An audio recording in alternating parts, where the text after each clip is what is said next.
Now, France is an absolutely beautiful country. I've been to France on numerous occasions and pretty much enjoyed every time I visited. But today I'm going to give you 10 reasons why I think it's not a great place to put your money in the real estate market. And the first one is this: France is a mature market where prices are already quite high, and prices have risen a fair bit over the last year or so outside of Paris. And Paris itself is already very expensive. So much so, many Parisians are starting to leave the capital, and it is expected more will do so in the coming years. Number two, I want to talk about rental yields. So they're not very attractive in a lot of the major cities. And if we take Paris, for example, gross rental yields are around 3 to 3.5% at best. However, in other cities like Marseille and Montpellier, and indeed other smaller towns, you should get more than this.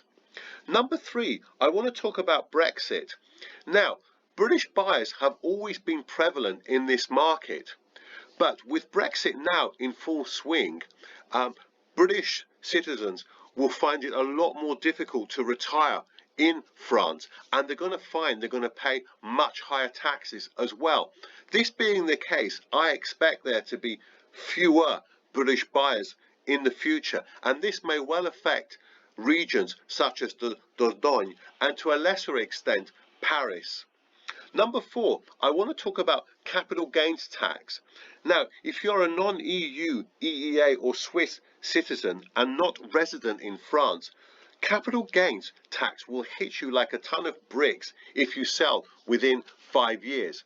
And going into a little bit more detail on this, so if you are a non-resident EU, Swiss or EEA citizen, you will pay capital gains tax of 19% plus a social taxes element of 7.5% if you sell within the first 5 years. Now, if you're not from this area, so for example, like the United Kingdom, Japan, the US, you will pay 19% capital gains tax plus 17.2% social taxes. In all, 36.2% if you sell within the first 5 years. However, if you keep your property longer than 5 years, the longer you keep it, the less tax you will pay. So if you sell your property after 22 years, you will pay no capital gains tax element. And if you keep your property 30 years, you will pay no social taxes element either. But it does mean not to pay any of these taxes, you will have to keep your property for 30 years or more before selling. Plus as well, if you're not from the EU, EEA or Swiss areas, you will have to pay commission to a local tax representative to do your capital gains tax calculation for you. So that's extra commission as well.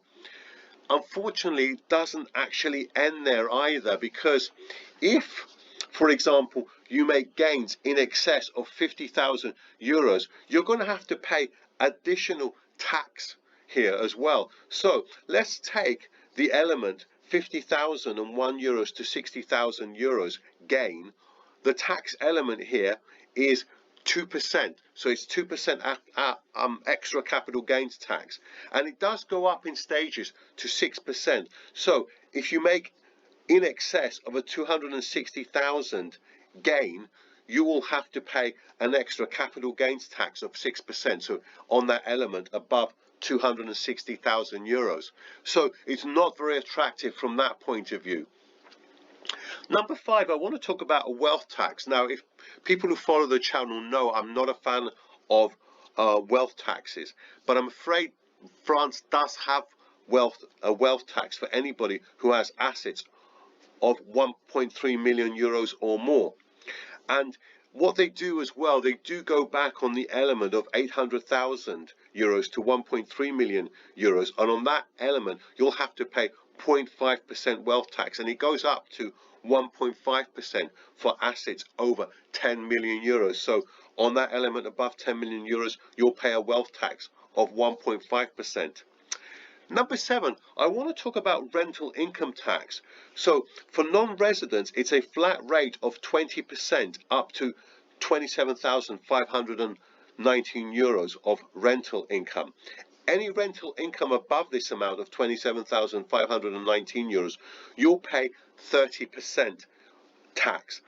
And add on to this as well, 7.5% social charge if you're from the EU, EEA or Switzerland, or 17.2% social charge if you're not a citizen of one of these territories. So you could be looking at, let's say if you're from the UK, the US, Japan, at a minimum of 37.2% rental income tax, which is very high. Now, number 7, I want to talk about the high inheritance tax.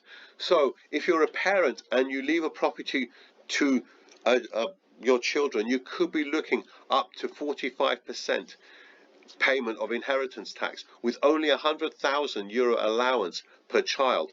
And what's worse, if you leave your property to a stepchild, you'll be taxed at 60% on virtually the whole amount. Number 8, and this is also very important. France is a very pro-tenant market, and indeed it's one of the most pro-tenant markets in Europe. And it's continually attacking the Airbnb market as well.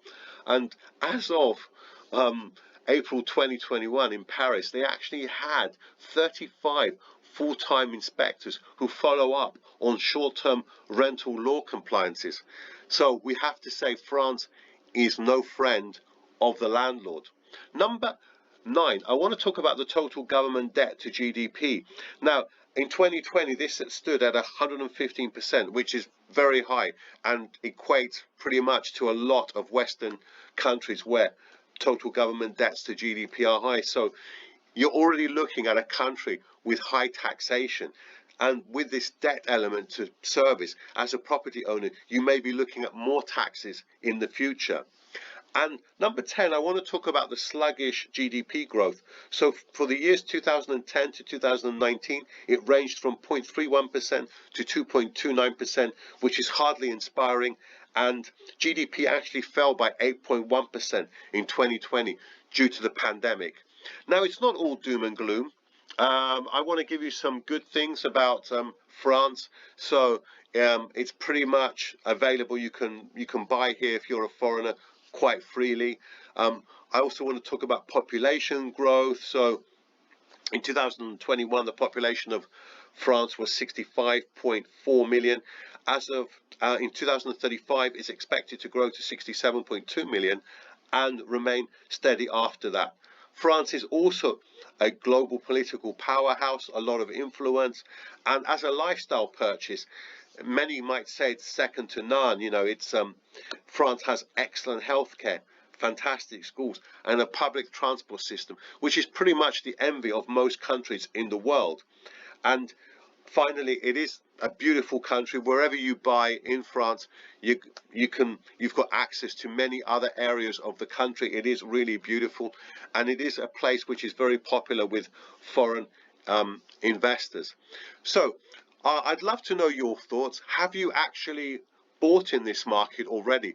Are you thinking of buying real estate in this market? Are you thinking of buying it as an investment or perhaps a lifestyle purchase? I would really love to know your thoughts, because this is an incredibly popular country to buy real estate in. Anyway, that's it for today. If you like my video, please click the like button. If you like my channel, please subscribe, and I will see you very, very soon on the next video. As ever, thanks so much for watching, and bye-bye.